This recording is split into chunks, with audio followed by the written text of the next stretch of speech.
Hello दोस्तों, नमस्कार। स्वागत है आपका अपने YouTube channel smart study with NSDS में।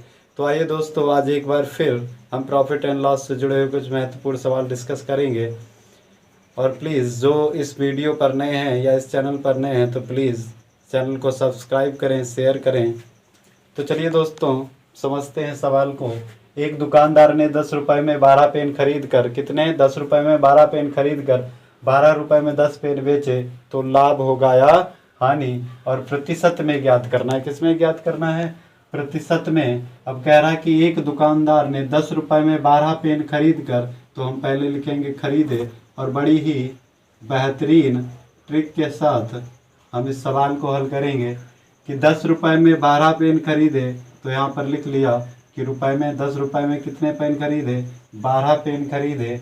और फिर कह रहा है कि 12 रुपये में 10 पेन बेचे, तो 12 रुपये में पहले तो खरीदा फिर बाद में बेचा, और कितने में? 12 रुपये में 10 पेन। अब करना कुछ नहीं है मेरे दोस्तों, आइए ध्यान से समझते हैं। करना क्या है, इसकी इससे गुणा कर देंगे और इसकी इससे गुणा कर देंगे, अर्थात जो ये निकल के आएगा वो होगा सेलिंग प्राइस अर्थात क्रय मूल्य, और यहाँ जो वैल्यू निकल के आएगी वो हमारी होगी सेलिंग प्राइस अर्थात विक्रय मूल्य। तो आइए करते हैं 10 मल्टीपल 10 तो हो जाएगा 100 अर्थात 100, और 12 इंटू मल्टीपल 12 तो हो जाएगा 144। तो इनके बीच डिफरेंस निकाल लेंगे। इनके बीच डिफरेंस जो निकालेंगे वो कितने का आएगा, तो हम कहेंगे 100 रुपये में खरीदा और 144 में बेचा। तो जैसा कि आप समझ गए होंगे कि कोई वस्तु 100 में खरीदी और 144 में बेची, तो बताओ कम में खरीदी ज़्यादा में बेची तो क्या होगा? लाभ।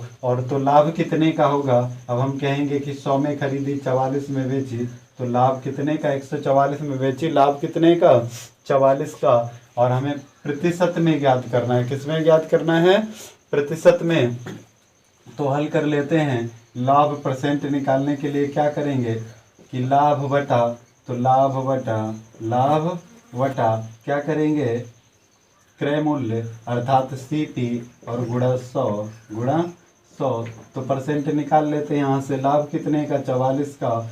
कितने पर? तो कहेंगे 10 पर, क्योंकि कॉस्ट प्राइस क्या है? 100। कॉस्ट प्राइस कितना आ रहा है? 100। तो 100 पर लाभ कितने का? 44 का, और परसेंटेज निकालने के गुणा 100, और इस 100 से ये कट गया, अर्थात जो लाभ हुआ कितना प्रतिशत हुआ?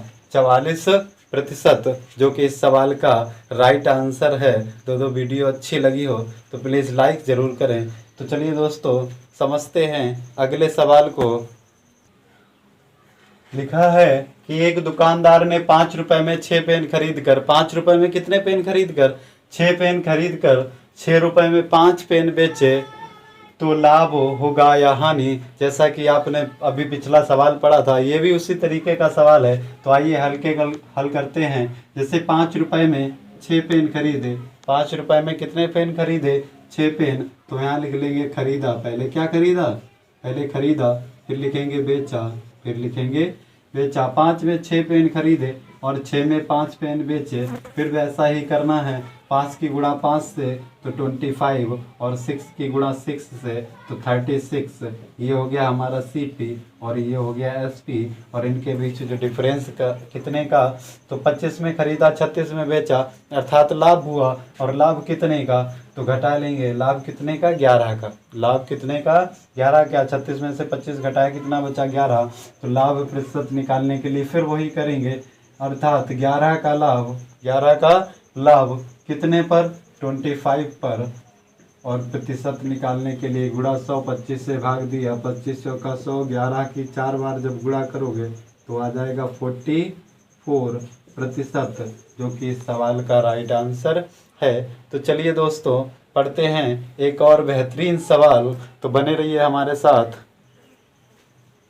जैसा कि सवाल दिया है कि किसी वस्तु को 5% हानि पर बेचा जाए, 5% हानि पर बेचा जाए, यदि इसे 5% लाभ पर बेचा जाए तो इसे 80 रुपये अधिक प्राप्त होते हैं, तो इसका क्रय मूल्य होगा। क्या पूछ रहा है कि इसका क्रय मूल्य होगा। अब हम कहें कि कोई वस्तु 100 रुपए की थी, कितने रुपए की थी? 100 रुपए की। और मैंने कहा कि इसको 5% अगर हानि पर बेच दिया, कितने पर बेच दिया? 5% हानि पर बेच दिया, तो बताओ कितने का बेचा? 95 का बेचा। समझते रहना दोस्तों, 5% हानि पर बेचा तो 100 का 5% पर हानि पर बेच दिया तो कितने में बेचा? 95 में। अब आगे कह रहा है कि यदि इसे 5% लाभ पर बेचा जाए तो 100 का जब 5% लाभ पर बेचेंगे, 5% लाभ पर बेचेंगे तो 5% कितना आ जाएगा? 5। तो अर्थात 100 का था और कितने में बेच दिया? 105 रुपए में बेच दिया। आगे कह रहा है तो इसे 80 रुपए अधिक प्राप्त होते हैं। कितने रुपए अधिक प्राप्त होते हैं? 80 रुपए अधिक प्राप्त होते हैं। इसका क्रय मूल्य होगा, अर्थात कॉस्ट प्राइस होगा। तो कॉस्ट प्राइस पूछ रहा है कि कॉस्ट प्राइस कितना होगा, तो हम कहें कि 95 रुपए। अब हम इनके बीच अगर अंतर निकालें, समझना मेरे दोस्तों, जैसे कहें कि 5% हानि पर, 5% हानि पर, तो हम 5 किधर गए? इधर। और कहें कि 5% लाभ पर, तो 5 किधर गए? इधर। तो यहाँ से यहाँ के बीच का जो डिफरेंस रहेगा, बताओ ये डिफरेंस जुड़ेगा या घटेगा? तो आप कहेंगे जुड़ेगा। अर्थात 95 और 105 के बीच जो डिफरेंस रहेगा, जो अंतर रहेगा, वो कितने का रहेगा? 10 का। अर्थात 10 का। अब यहाँ कह रहा है कि इसे 80 रुपए अधिक प्राप्त हुए, तो बताओ मेरे दोस्तों, कह रहा है कि 80 रुपए अधिक प्राप्त हुए, अर्थात इसको 80 रुपए किससे अधिक प्राप्त हुए? इससे। अर्थात इनके बीच जो डिफरेंस है 10%, और 10% को बताया गया है कि 80 रुपए अधिक प्राप्त हुए, अर्थात ये 10% जो है वो 80 के बराबर हो जाएगा। किसके बराबर हो जाएगा? 80 के बराबर हो जाएगा। अब हम कहें कि यहाँ से 1% निकाल लो मेरे दोस्तों, तो 1% निकालने के लिए क्या करेंगे हम? जैसा कि आप जानते हैं कि 80 से क्या कर देंगे? डिवाइड। 10 से डिवाइड किया तो 10 बार डाला, तो 10 से यहाँ गया 8 बार, अर्थात 1% कितने का? तो हम कहेंगे 1% 8 का। और पूछ रहा है इसका क्रय मूल्य, मैंने कहा था 100, और क्रय मूल्य निकालने के लिए क्या करेंगे? 100 गुणा 80, 100 गुणा 8, क्योंकि 1% कितने का? 8 का। तो 100% कितने का होगा? अर्थात 800 का। कितने का? 800 का, जो कि हमारा क्या निकल आया? क्रय मूल्य। तो आइए दोस्तों इसके आंसर भी चेक कर लेते हैं। कैसे करेंगे? मैंने कहा कि 800 का अगर हम कितना परसेंट निकालें? 5% हानि। तो अगर 800 का 5% हानि निकालेंगे, 800 का 5% हानि, तो 2 जीरो काट दो, तो कितना हुआ? 40। कितना हुआ? 40। अगर इसका 5% लाभ निकालेंगे तो भी कितना होगा? 40। और ये दोनों क्या हो जाएंगे? जुड़ जाएंगे, अर्थात कितना हो जाएगा? 80। तो 10%, और तो आंसर हमारा क्या हो जाएगा? 800 रुपये, जो कि क्या है? क्रय मूल्य। जो कि क्या है? क्रय मूल्य। तो चलिए मेरे दोस्तों पढ़ते हैं अगले सवाल को। जैसा कि सवाल दिया है कि किसी वस्तु को 12% हानि पर बेचा जाए, 12% हानि पर बेचा जाए, यदि 10% लाभ पर बेचा जाए तो 132 रुपये अधिक प्राप्त होते हैं, तो इसका क्रय मूल्य होगा। मैंने फिर वैसे ही लगाएंगे इस सवाल को, जैसे मैंने मान लिया कि 100 रुपये है, किसी वस्तु का मूल्य कितना है? 100 रुपये है। अब हम कहें कि 12% हानि, तो 100 पर 12% की जब हानि निकालेंगे तो कितने आएगा? 12, अर्थात 100 में से 12 घटाया तो कितना बचा है? 88, यानी कि 88 रुपये में बेच दिया। अब कह रहा है कि यदि 10% लाभ पर बेचा जाए, 10% लाभ पर बेचा जाए, तो हमने कहा कि 100 का 10% कितना हुआ? 10। तो 100 में खरीदी, अर्थात 110 में बेच दी।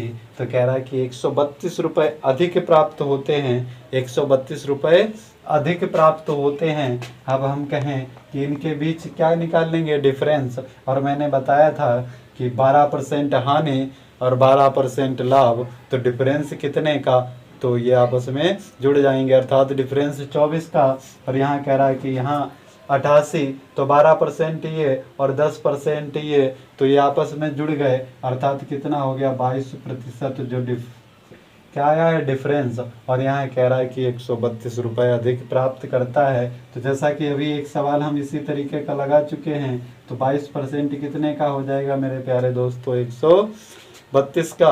और जब 22% 132 का, तो हम यहाँ से इसका 1% निकालेंगे, और 1% निकालने के लिए क्या करेंगे, 132/22, और 22 से भाग दिया तो 6 बार, 22 से भाग दिया तो 6 बार। अब हमें निकालना क्या है, क्रय मूल्य। तो मैंने माना था 100, तो यहाँ 100% निकाल लेंगे, तो 100% और गुणा कितना 6, तो 100 गुणा 6 अर्थात 600 रुपये। ये हमारा क्या निकल के आ गया, CP अर्थात कॉस्ट प्राइस, जो कि इस सवाल का एकदम सटीक और राइट आंसर होगा। तो दोस्तों प्लीज़ अगर वीडियो अच्छी लगी हो तो प्लीज़ ज़्यादा से ज़्यादा लाइक शेयर और सब्सक्राइब करें।